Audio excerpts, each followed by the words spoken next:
लोग इसको इसलिए नहीं फॉलो करते कि उनको अपनी कनपटियों के ऊपर प्रेशर मालूम होता है। प्रेशर इसलिए मालूम होता है कि आगे झुकने की आदत नहीं होती।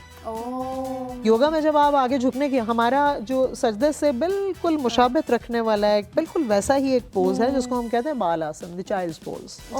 या शशांक आसन जो हेयर पोज है, जिसमें आपने अपनी एड़ी पकड़ी हुई और सारा आपने आगे रखा और आप फोल्डेड हैं। तो मतलब वो चीज़ भी आपको ट्रेन करती है कि ब्लड फ्लो को अपर एक्सट्रीमिटीज की तरफ आने दीजिए, ब्रेन की तरफ आने दीजिए, उस ब्लड को आने दीजिए जिसको आपने सांस के साथ मिला के, क्योंकि जब आप कुछ भी करते हैं योगा में तो अगर वो आप तनफ़ुस के साथ नहीं करते तो वो फिर योगा नहीं है, वो कुछ और है। योगा की हर एक्सरसाइज में आपको सांस का शामिल करना मैंडेटरी है।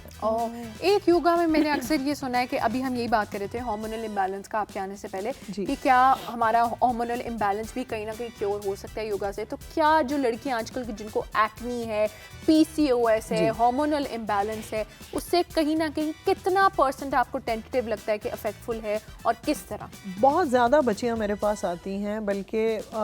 चाइल्ड बेयरिंग में जो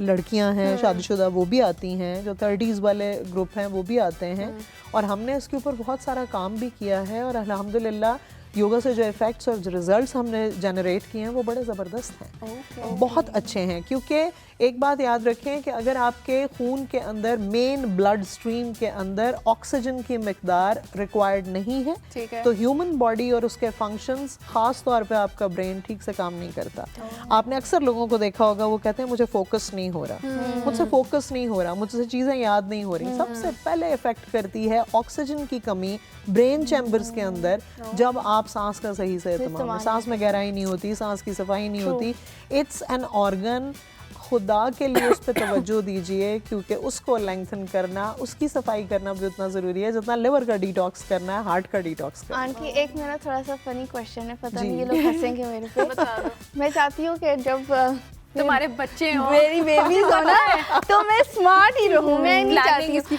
लेकिन क्या